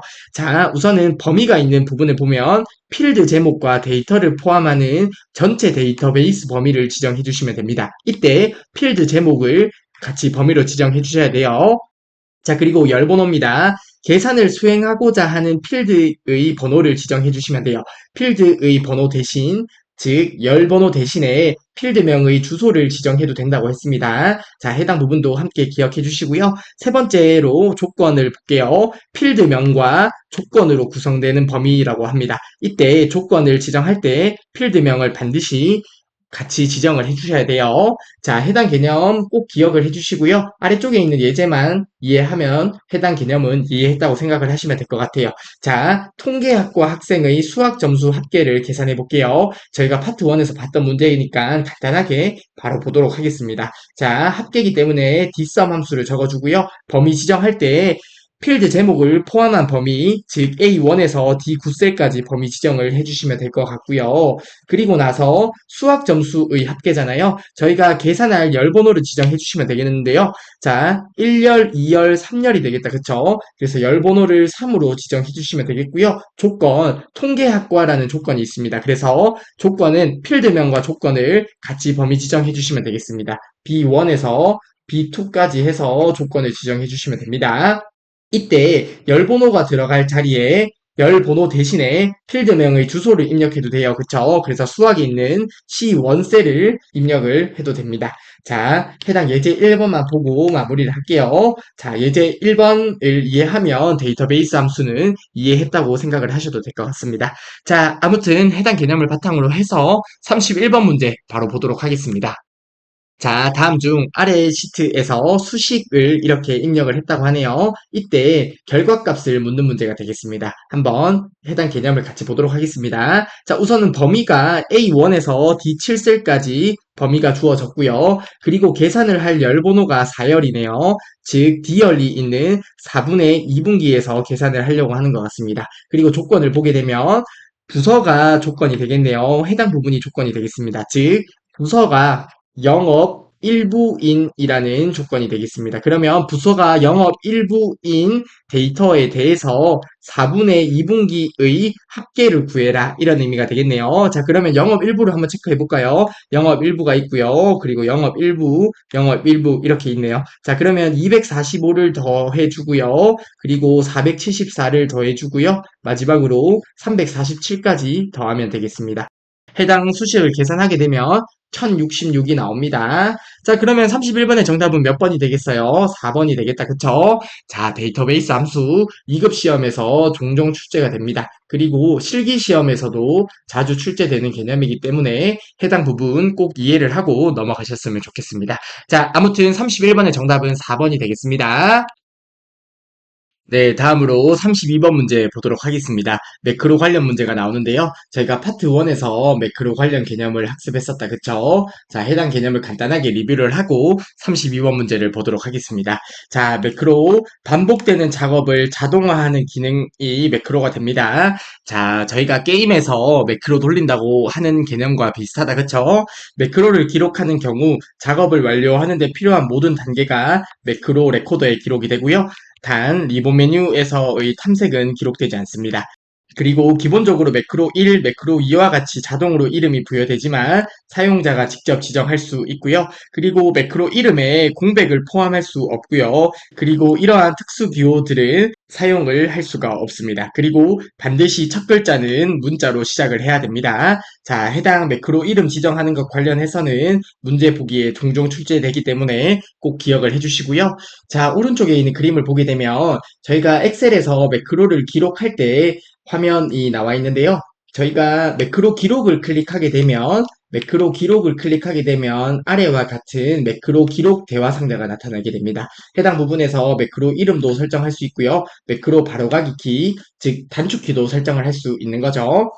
자, 이때 매크로를 실행할 바로가기 키를 지정할 수 있는데요. 엑셀의 기본 바로가기 키와 동일한 경우에 매크로의 바로가기 키가 우선 실행됩니다. 해당 부분 보기 바꿔서 자주 출제되기 때문에 꼭 기억을 해주시면 되겠습니다. 자, 파트 1에서 봤던 매크로 관련 개념을 간단하게 살펴보았고요. 바로 32번 문제 보도록 하겠습니다. 다음 중 매크로 작성에 대한 설명으로 옳지 않은 것은 이라고 하네요. 보기 1번입니다. 매크로 이름은 공백을 포함하여 작성할 수 있으며 해당 보기가 잘못되겠네요. 항상 문자로 시작하여야 한다고 하는데요. 항상 문자로 시작하는 것은 맞지만 매크로 이름에 공백을 포함할 수 없습니다. 따라서 보기 1번이 잘못된 보기가 되겠고요. 그러면 32번의 정답은 1번이 되겠네요. 다음으로 보기 2번입니다. 바로가기 키는 기본적으로 컨트롤이 지정되어 있다고 하는데요. 오른쪽에 있는 그림을 보면 바로가기 키 지정하는 곳에 컨트롤이 기본적으로 지정이 되어 있는 것을 확인할 수 있습니다. 그쵸? 따라서 보기 2번도 맞는 설명이 되겠고요. 보기 3번입니다. 매크로 이름은 첫 글자 외에는 문자, 숫자 등을 혼합하여 사용할 수 있다고 하는데요. 보기 3번의 설명은 맞는 설명이 되겠다. 그쵸? 매크로 이름은 처음에는 문자로 시작을 해야 되지만 첫 글자 외에는 문자, 숫자 등을 사용할 수 있습니다. 따라서 보기 3번도 맞는 설명이 되겠고요. 다음으로 보기 4번입니다. 바로가기 키 지정 시 대문자를 입력하면 자동으로 쉬프트가 붙는다고 하는데요. 해당 설명도 당연히 맞는 설명이 되겠다. 그쵸? 자, 왜냐하면 저희가 키보드에서 A를 입력하는데요. 쉬프트 누르고 A를 누르게 되면 대문자가 입력이 되잖아요. 그래서 자동으로 쉬프트가 붙게 됩니다. 자, 보기 4번의 설명도 맞는 설명이 되겠습니다. 자, 그러면 32번의 정답은 1번이 되겠네요. 자, 매크로 이름에 공백을 사용할 수 없다는 것 기억해 두시고요. 공백뿐만 아니라 이러한 특수 기호도 사용을 할 수 없고요. 첫 글자는 반드시 문자로 시작해야 된다는 점도 반드시 기억을 해주시면 되겠습니다. 자, 아무튼 32번의 정답은 1번이 되겠습니다. 네, 다음으로 33번 문제입니다. 33번 문제는 채우기 핸들, 즉 자동 채우기 관련 문제가 되겠는데요. 저희가 파트 1에서 관련 개념을 학습했습니다. 그쵸? 자, 해당 개념을 간단하게 리뷰를 하고 33번 문제를 풀어보도록 하겠습니다. 자, 저희가 자동 채우기 관련해서 파트 1에서 학습을 했었습니다. 그쵸? 자, 하나씩 같이 살펴볼게요. 자, 우선은 자동 채우기의 경우가 있고요. 컨트롤을 누르고 자동 채우기를 하는 경우가 있습니다. 자, 각각의 경우에 대해서 모두 기억을 해주시면 되겠는데요. 자, 우선은 숫자 데이터 먼저 살펴볼게요. 숫자 데이터 같은 경우는 드래그를 하면 데이터가 복사가 되고요. 컨트롤을 누르고 드래그를 하면 일씩 증가가 됩니다. 자, 이때 숫자 데이터만 조금 반대로 움직이는 경향이 있어요. 그래서 숫자 데이터만 조금 유의해서 기억을 해주시면 된다고 했습니다. 그러면 덜 헷갈릴 거라고 말씀을 드렸었는데요. 자, 아무튼 숫자 데이터 같은 경우는 이렇게 되고요. 문자 데이터는 드래그를 하던 컨트롤을 누르고 드래그를 하던 복사가 되고요. 날짜 같은 경우는 드래그를 하면 1일 단위로 증가를 하는데 컨트롤 누르고 드래그를 하면 복사가 됩니다. 그래서 기본적으로 엑셀에서 컨트롤을 누르게 되면 복사의 의미가 많습니다.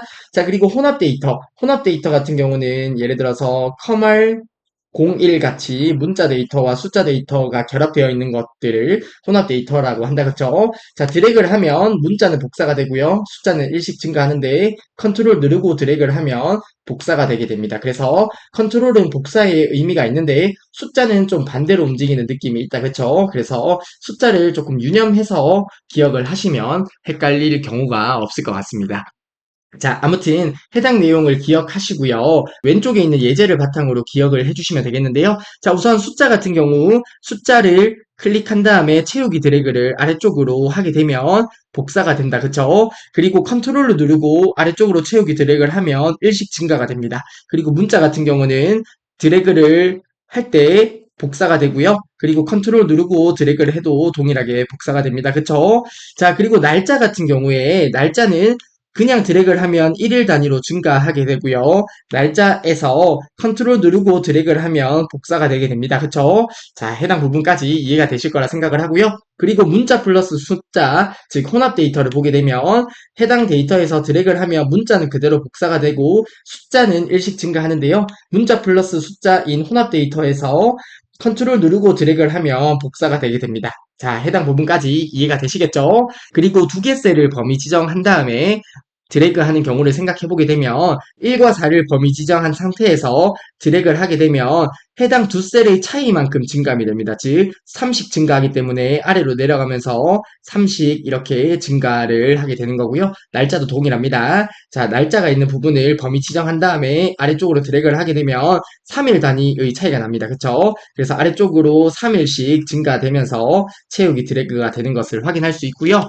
자, 컨트롤 누르고 자동 채우기를 하게 되면 컨트롤은 복사의 의미가 있다고 했습니다. 그쵸? 자, 해당 부분을 범위 지정하고 채우기 드래그를 하면 14, 14, 14 이렇게 반복이 되게 되고요. 날짜도 동일합니다. 해당 부분을 범위 지정하고 컨트롤 누르고 드래그를 하게 되면 날짜가 이렇게 1월 1일, 1월 4일, 1월 1일, 1월 4일 이렇게 복사가 되게 되는 거예요. 그래서 컨트롤 같은 경우 기본적으로 복사의 의미가 있다고 생각을 하시고요. 해당 숫자만 유념해서 기억하시면 크게 헷갈릴 일은 없을 거라 생각을 합니다.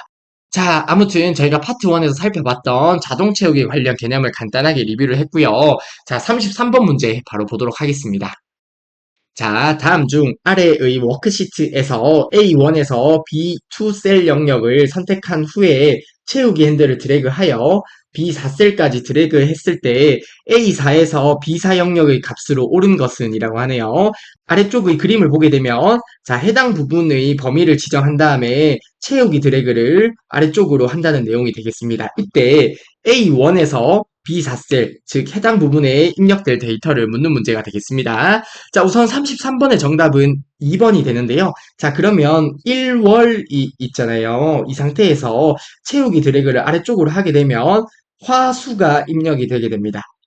자, 해당 부분은 엑셀에서 사전에 사용자 지정 목록으로 설정된 부분이 있는데요. 자, 예를 들어서 일요일이 있다고 했을 때 해당 부분도 해당 목록에 설정이 되어 있는데 해당 일요일을 클릭한 상태에서 채우기 드래그를 하게 되면 일요일 다음에 월요일, 화요일로 해서 자동으로 채우기 드래그가 되게 되는데요. 해당 부분은 제가 조금 이따 엑셀을 통해서 보여드리도록 할게요. 자, 아무튼 1월 같은 경우도 기본적으로 엑셀에서 지정된 목록에 있어요. 그래서 1월 다음에 화요일이 나오고요. 수요일이 나오게 되는 거예요. 그래서 수요일인 보기 2번 아니면 보기 4번이 정답이 될 건데요. 자, 이때 1과 2 경우에 그냥 아래쪽으로 드래그를 한다. 그쵸? 그러면 두 셀의 차이만큼 증감이 될 텐데요. 1씩 증가하네요. 그러면 아래쪽으로 1 증가하니까 3이 나올 거고요. 아래쪽으로 1 증가해서 4가 나올 거예요. 따라서 보기 2번이 정답이 되겠습니다. 자, 33번의 정답은 2번이 되겠고요. 방금 말씀드렸던 해당 부분만 엑셀을 통해서 간단하게 확인을 해보도록 하겠습니다. 아무튼 33번의 정답은 2번이 되겠습니다. 네, 33번 문제를 엑셀을 통해서 간단히 확인을 해볼게요. 자, 문제와 동일하게 1월이라는 데이터가 있는데요. 자, 예를 들어서 해당 부분에 1을 입력을 하고요. 아래쪽으로 채우기 드래그를 하게 되면 이렇게 자동으로 요일이 채우기 드래그 되는 것을 확인할 수 있습니다. 그리고 일요일을 입력을 하고 아래쪽으로 채우기 드래그를 하면 자동으로 채우기 드래그가 되는 것을 확인할 수 있습니다. 그리고 값이라고 입력을 한 다음에요. 아래쪽으로 채우기 드래그를 하면 값을 병정부터 해서 채우기 드래그가 되는 것을 확인할 수 있는데요. 이러한 부분이 가능한 것이 엑셀에 기본적으로 등록된 사용자 지정 목록이 있습니다. 해당 부분을 우선 확인을 해보도록 하겠습니다. 이를 위해서 리본 메뉴 상단의 파일을 누르고요. 그리고 아래쪽에 있는 옵션을 누른 다음에 그러면 엑셀 옵션 대화 상자가 나타나는데요. 해당 부분에 고급 범주로 들어가서 아래쪽으로 내리게 되면 정렬 및 채우기 순서에 사용할 목록 만들기라고 있고요. 사용자 지정 목록 편집이란 게 있습니다. 해당 부분을 클릭해 보도록 하겠습니다. 자, 클릭하게 되면 사용자 지정 목록이 나타나는데요. 기본적으로 엑셀에 등록된 목록들을 확인할 수 있습니다. 자, 해당 부분에 보면 일, 월, 화, 수, 목, 금, 토라고 있다. 그쵸? 그리고 일요일, 월요일, 화요일부터 해서 이러한 목록들도 있네요. 자, 그래서 방금 저희가 채우기 드래그를 했을 때 이렇게 결과가 나타난 것은 해당 목록을 통해서 채우기 드래그를 하게 되는 거예요. 그래서 아래쪽에 보면 값이라고 입력을 하고 채우기 드래그를 하니까 값을 병정이라고 해서 채우기 드래그가 됐었다. 그쵸? 자, 해당 부분이 가능했던 것은 사용자 지정 목록에서 기본적으로 등록된 내용이기 때문이에요. 아무튼 해당 내용을 확인을 해보았는데요. 자, 저희가 문제에 있는 채우기 드래그만 한번 해보고 해당 실습을 마무리해 볼게요. 자, 해당 부분을 범위 지정한 다음에 아래쪽으로 채우기 드래그를 해보도록 하겠습니다. 자, 그러면 1, 2 같은 경우는 두 셀의 차이만큼 증감돼서 3과 4가 잘 나타나는 것을 확인할 수 있고요. 그리고 1월 같은 경우는 방금 저희가 확인했던 엑셀에 기본적으로 정의되어 있는 사용자 지정 목록에 따라서 1월 다음에 화 그리고 수가 잘 나타나는 것을 확인할 수 있습니다. 따라서 33번의 정답은 수요일과 4가 정답이 되었었다. 그쵸? 자, 아무튼 33번 문제를 간단하게 엑셀을 통해서 확인을 해보았습니다. 네, 다음으로 34번 문제 보도록 하겠습니다. 자, 34번 문제도 HLOOKUP과 VLOOKUP에 관한 문제가 되겠네요. 자, HLOOKUP 함수 생각하면 가로 참조 생각을 하면 되고요. 그리고 VLOOKUP 같은 경우는 세로 참조 생각해 주시면 되겠다. 그쵸? 자, 해당 부분 이제는 반드시 기억을 하실 거라 생각을 합니다. 즉, HLOOKUP에서 가로 참조라는 것이 찾을 값이 있을 텐데요. 해당 찾을 값을 범위의 첫 번째 행에서 찾을 값을 찾을 때 가로 참조가 된다. 그쵸? 참조하는 곳이 가로로 되어 있기 때문에 HLOOKUP 함수를 사용해 주시면 되는 거예요. 자, 아무튼 34번 문제를 바로 보도록 할게요.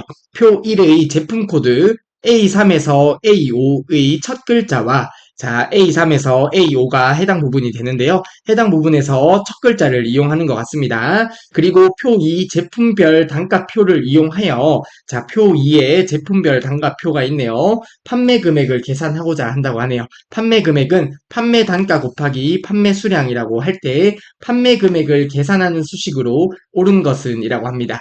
자, D3셀에 저희가 판매 금액을 구하려고 해요. 판매 금액을 구하려고 하는데 판매 금액은 판매 단가 곱하기 판매 수량으로 계산을 한다고 하네요. 자, 이때 판매 수량 같은 경우는 C열에 있습니다. 그쵸? 그래서 마지막에 C3셀을 곱해주면 될 것 같은데요. 판매 단가를 구하는 것을 묻는 문제가 되겠습니다. 그쵸? 자, 판매 단가 같은 경우는 문제에 보게 되면 제품 코드의 첫 글자를 이용을 해서 아래쪽에 있는 표 2를 이용하면 되겠습니다. 자, 해당 부분 이해가 되시죠? 자, 그러면 판매 단가를 한번 같이 구해 볼게요. 자, 그러면 제품 코드의 첫 글자 A 또는 B 또는 C를 이용해서 표 2에 있는 제품별 단가표에서 판매 단가를 가져오면 될 것 같은데요. 자, 그러면 A, B, C를 해당 부분에서 찾게 되겠네요. 자, 가로 첨조가 되겠다. 그쵸? 그러면 HLOOKUP 함수를 사용하면 되겠습니다. 자, 해당 부분까지 이해되시죠? 그러면 보기 1번과 보기 3번은 정답이 안 되겠네요. 자, 해당 부분에서 HLOOKUP 함수를 통해서 판매 단가를 가져오면 되겠는데요. 자, 레프트 함수를 통해서 왼쪽의 첫 글자를 가지고 오면 되겠다. 그쵸? 자, 레프트 함수를 통해서 A3셀의 하나의 문자를 가져오면 된다. 그쵸? 그러면 A3셀에서 왼쪽의 하나의 문자를 가지고 오고요. 해당 값이 HLOOKUP의 찾을 값이 되겠네요. 그쵸? 자, 해당 부분까지 이해되시죠?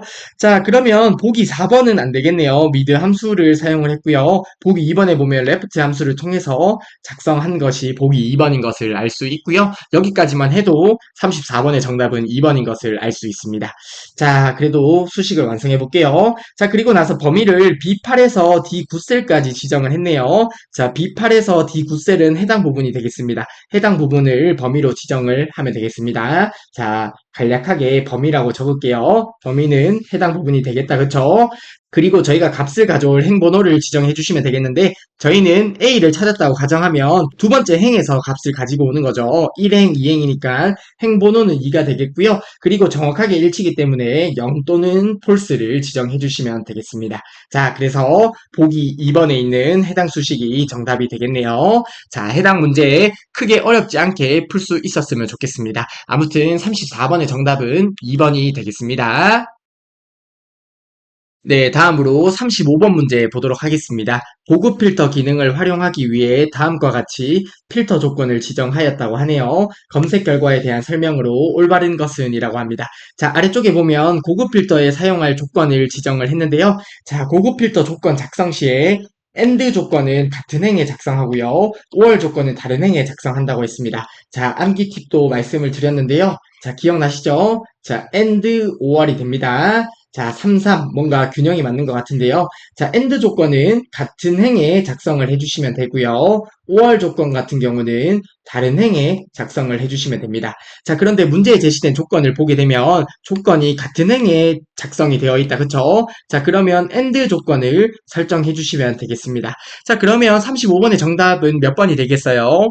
35번의 정답은 2번이 되겠다. 그쵸? 자, 2번이 되는데요. 거주지가 서울이다. 그쵸? 거주지가 서울이면서니까 AND 조건이 되겠습니다. 그리고 연령이 25세 이하, 연령이 25세 이하인 사람이라는 조건으로 35번의 정답은 2번이 되겠습니다. 자, 해당 부분만 알면 충분히 맞출 수 있는 문제였고요. 이런 문제가 실제 시험에 나오면 절대 실수하면 안 되겠다. 그쵸? 자, 아무튼 35번의 정답은 2번이 되겠고요. 고급 필터의 조건 작성 시에 AND 조건을 같은 행에 적어주면 되고요. OR 조건은 다른 행에 작성을 해주시면 됩니다. 따라서 35번의 정답은 2번이 되겠습니다. 네, 다음으로 36번 문제 보도록 하겠습니다. 다음 중 아래 시트에서 A7셀의 수식을 이렇게 입력을 했다고 하네요. 그리고 나서 A7셀을 복사하여 18셀에 붙여넣기 했을 때 18셀에 표시되는 결과를 묻는 문제가 되겠습니다. 자, 해당 문제는 참조에 대해서 묻는 문제가 되겠는데요.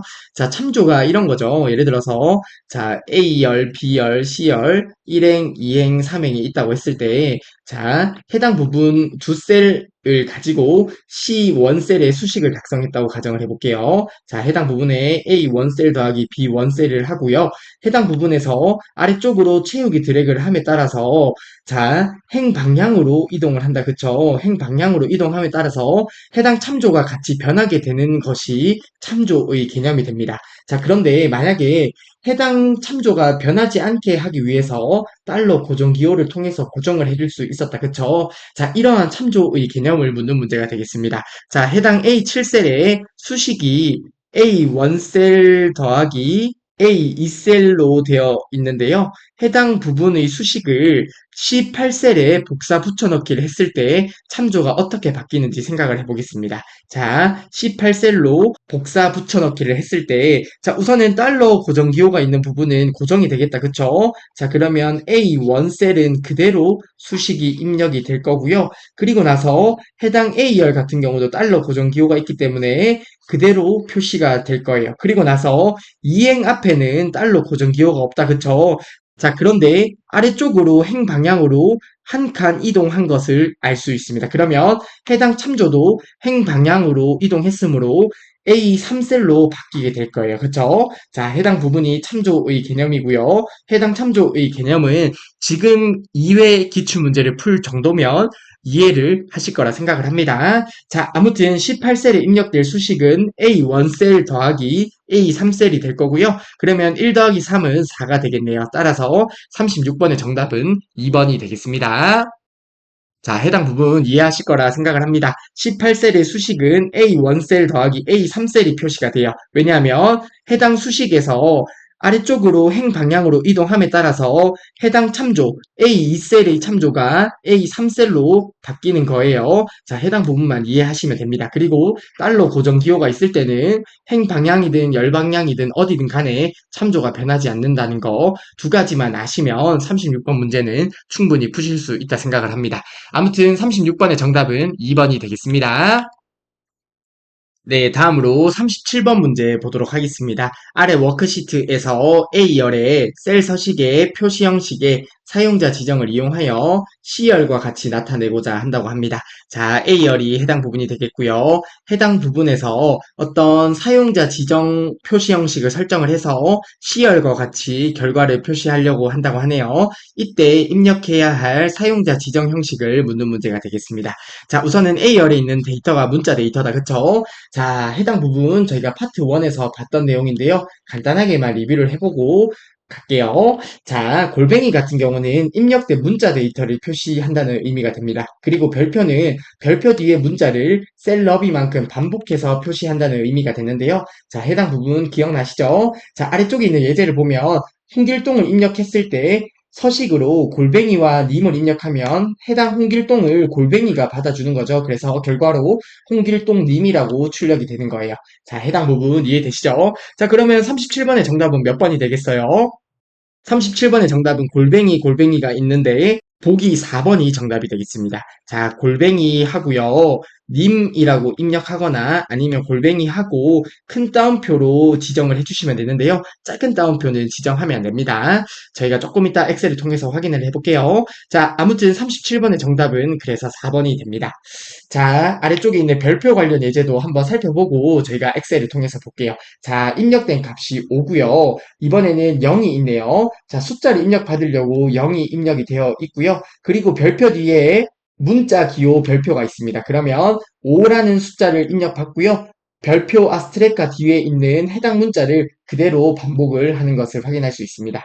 자, 동일하게 이번에는 아스트레카 별표 뒤에 해당 문자를 셀러비만큼 반복하고요. 그리고 입력된 5를 마지막에 있는 서식기호 0을 통해서 입력받아서 결과가 5로 출력되는 것을 확인할 수 있고요. 이번에는 아스트레카 별표 뒤에 공백이 한 칸 있습니다. 그래서 우선은 와우가 앞에 나오고요. 그리고 아스트레카 별표 뒤에 있는 공백을 쭉 반복을 하고요. 마지막에 5라는 숫자를 해당 서식 기호를 통해서 결과로 표시가 되는 것을 확인할 수 있습니다. 자, 해당 부분 저희가 파트 1에서 봤던 예제이기 때문에 당연히 이해를 하실 거라 생각을 합니다.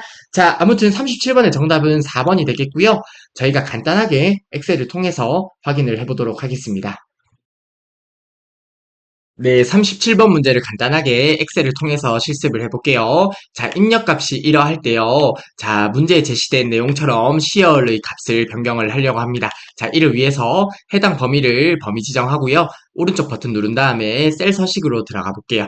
자, 문자를 입력받는 서식 기호는 골뱅이였다. 그쵸? 자, 해당 부분을 나타내기 위해서 사용자 지정 범주를 클릭해 주시고요. 해당 부분에서 골뱅이를 적어 주시고요. 자, 그러면 위쪽에 보면 미리 보기가 나타나요. 자, 해당 부분에서 골뱅이하고 님을 적게 되면 김대일 님이 나타나는 것을 확인할 수 있고요. 아니면 해당 부분을 큰 따옴표로 이렇게 적어 주셔도 됩니다.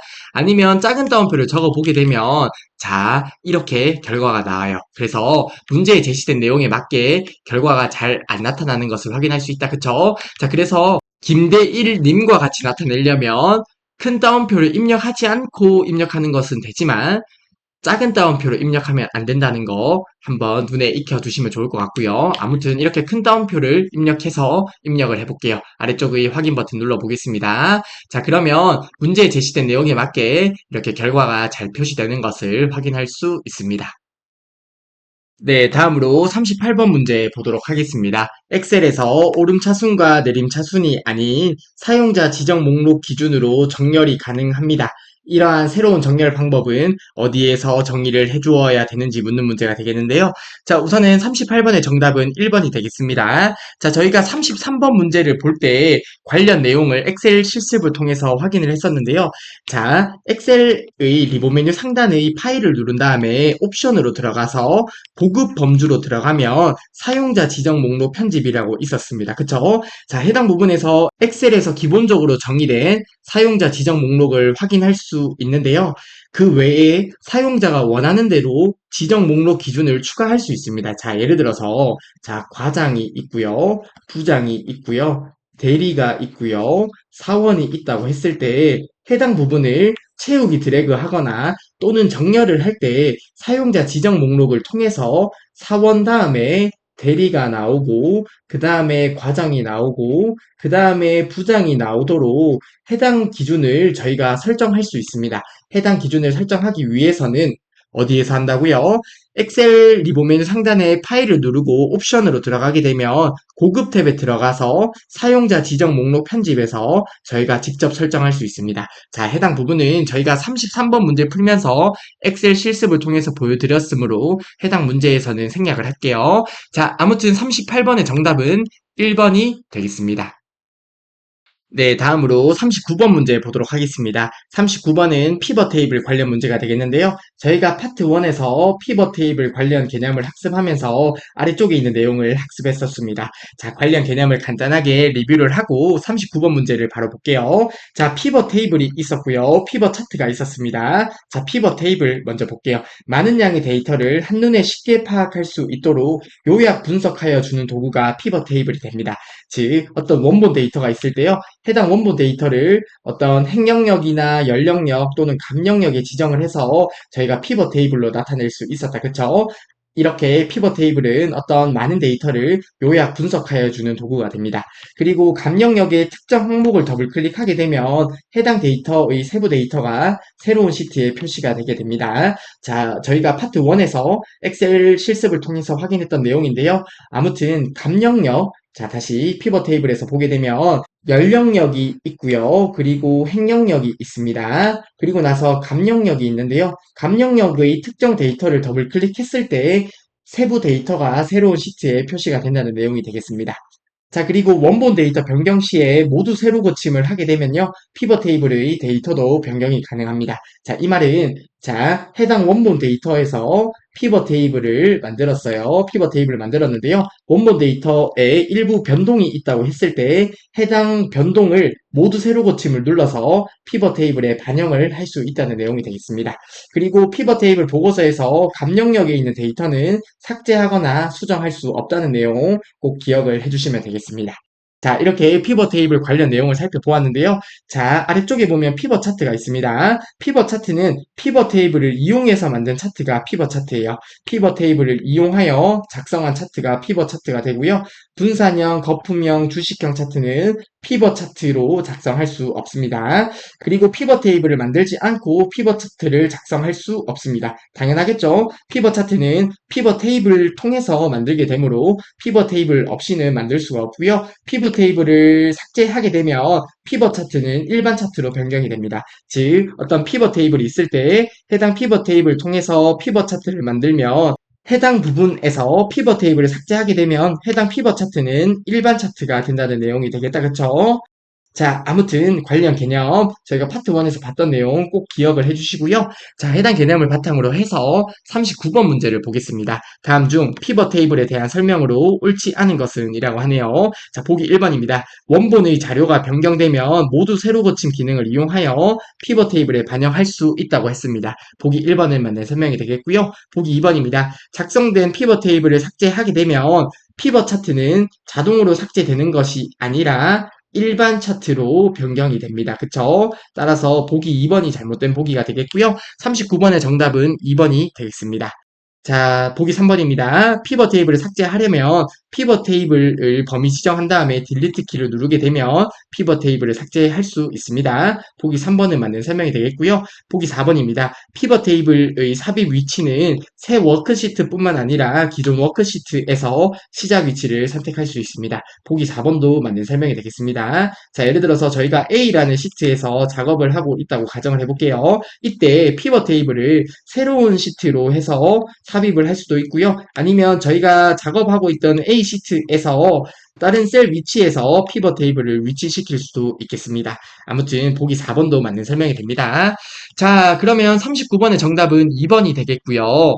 자, 피벗 테이블을 삭제하면 피벗 차트는 일반 차트로 변경이 됩니다. 삭제가 되는 것이 아니에요. 자, 따라서 39번의 정답은 2번이 되겠습니다.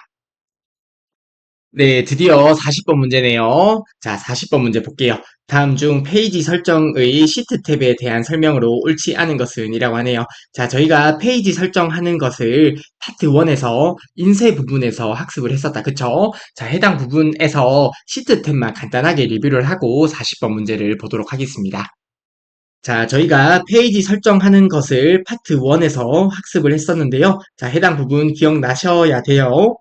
자, 페이지 레이아웃에서 페이지 설정으로 들어가서 페이지 탭이 있었고요. 여백 탭이 있었고요. 머리글, 바닥글 탭이 있었고요. 시트 탭이 있었습니다. 각 탭에서 어떤 것을 설정할 수 있는지를 기억하셔야 돼요. 자, 아무튼 이번 문제는 시트 탭에 관한 문제이기 때문에 해당 시트 탭에 관해서 간단하게 리뷰를 하고 40번 문제를 보도록 하겠습니다. 자, 시트 탭에서 설정할 수 있는 부분을 볼게요. 자, 우선은 인쇄 영역이 있네요. 자, 인쇄 영역은 해당 부분에서 설정을 할 수 있겠습니다. 그리고 반복할 행, 반복할 열이 있는데요. 말 그대로 인쇄할 때 반복할 행과 반복할 열을 지정할 수 있습니다. 그리고 아래쪽에 보면 눈금선이 나오네요. 자, 해당 눈금선은 셀의 테두리 인쇄 여부를 설정할 수 있습니다. 즉, 눈금선을 설정하게 되면 해당 셀의 이 테두리 부분 보이시나요? 해당 부분을 인쇄를 할 수 있게 되는 거예요. 그래서 해당 테두리 부분을 인쇄할지 말지를 눈금선을 통해서 설정할 수 있고요. 흑백으로는 말 그대로 흑백으로 인쇄하는 게 되겠다. 그쵸? 그리고 간단하게 인쇄가 있네요. 자, 간단하게 인쇄는 모든 그래픽 요소를 제외하고 그래픽 요소라고 하면 도형이나 차트 같은 것들이 되겠습니다. 이러한 그래픽 요소를 제외하고 텍스트만 인쇄하는 기능이 되겠고요. 그리고 행렬 머리글이 있습니다. 자, 행렬 머리글은 오른쪽에 있는 그림에서 해당 부분이 열 머리글이 되겠고요. 그리고 해당 부분이 행머리글이 되겠습니다. 말 그대로 1행, 2행, 3행이잖아요. 1행의 행머리글, 2행의 행머리글이 되겠고요. 해당 부분이 A열, B열인데 A열의 열머리글, B열의 열머리글이 되겠습니다. 자, 행열머리글의 인쇄 여부를 지정할 수 있습니다. 그리고 메모에서는 메모의 인쇄 여부와 인쇄 위치는 시트 끝에 인쇄를 할 수도 있고요. 시트에 표시된 대로 인쇄를 할 수도 있습니다. 그리고 셀 오류 표시는 셀 오류를 어떻게 표시할지 표시 방법을 지정할 수 있고요. 페이지 순서가 있네요. 페이지 순서는 행 우선으로 출력을 할지 열 우선으로 출력을 할지를 설정할 수 있겠습니다. 행 우선이면 이렇게 행부터 우선순위를 가질 거고요. 열 우선 같은 경우는 열부터 우선순위를 가지겠네요. 자, 아무튼 시트 탭에서 설정할 수 있는 내용을 간단하게 살펴보았는데요. 바로 40번 문제를 보도록 하겠습니다. 다음 중 페이지 설정의 시트 탭에 대한 설명으로 옳지 않은 것은 이라고 합니다.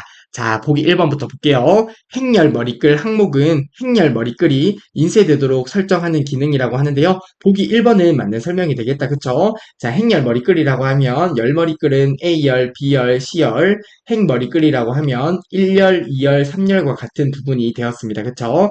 해당 행렬 머리글을 인쇄되도록 설정하는 기능이 행렬 머리글이 됩니다. 따라서 보기 1번은 맞는 설명이 되겠고요. 보기 2번입니다. 인쇄 제목 항목을 이용하면 특정 부분을 매 페이지마다 반복적으로 인쇄할 수 있다고 하는데요. 보기 2번도 맞는 설명이 되겠다. 그쵸?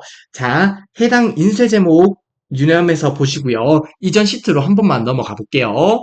자, 해당 반복할 행과 반복할 열을 설정할 수 있었는데요. 해당 위쪽에 보면 인쇄 제목이라고 있다. 그쵸? 그래서 보기 2번에 인쇄 제목이라는 보기가 나온 거예요. 자, 아무튼 문제로 넘어갈게요. 자, 그래서 보기 2번을 보면 인쇄 제목 항목을 이용하면 해당 말이 반복할 행과 반복할 열을 이용한다는 거죠. 특정 부분을 매 페이지마다 반복적으로 인쇄를 할 수 있습니다. 따라서 보기 2번의 설명도 맞는 설명이 되겠고요. 보기 3번입니다. 눈금선 항목을 선택하면 작업 시트의 셀 구분선은 인쇄되지 않는다고 하는데요. 보기 3번이 잘못된 보기가 되겠네요. 반대로 적었네요.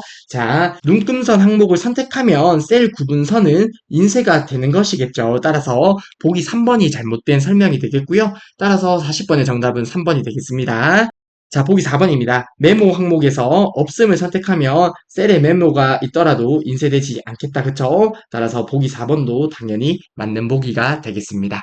자, 이렇게 40번의 정답은 3번인 것을 확인할 수 있고요. 페이지 설정을 시트 탭에서 눈금선을 선택하게 되면 셀의 테두리가 인쇄가 되는 거예요. 보기 3번은 반대로 적었네요.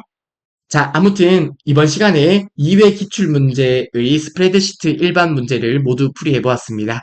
이번 시간도 정말 수고 많으셨고요. 지금까지 잘 학습을 하셨다면 파트 1 부분을 잘 학습하셨을 거라 생각을 하고요. 그리고 파트 1 문제를 보고 만약에 1회와 2회 기출문제까지 모두 풀이하셨다면 충분히 지금까지 학습한 내용으로 실제 시험장에서 60점 이상으로 합격할 수 있다고 말씀드리고 싶습니다. 실제로 학습을 함에 있어서 빠르신 분들 같은 경우는 파트 1만 학습을 하고도 시험 문제에 합격하신 분들이 많았거든요. 물론 학습하시는 분에 따라서 편차도 있고요. 파트 1을 얼마나 내 걸로 만들었는지에 따라서 차이가 있을 수 있음을 인정을 합니다. 그렇다고 하더라도 파트 1 부분을 한 번 더 복습을 하고 그리고 기출문제를 1회에서 2회까지 보셨다면 충분히 합격할 수 있다고 말씀을 드리고 싶어요. 자, 아무튼 저는 그래도 다음 시간에 3회 기출문제 풀이를 할 건데요. 다시 한번 말씀드립니다. 저희 커말의 정석은 효율적인 커말 합격을 추구하는 입장에서 파트 1과 1회, 2회 기출문제만 풀이하더라도 충분히 합격할 수 있다고 말씀드릴 수 있습니다.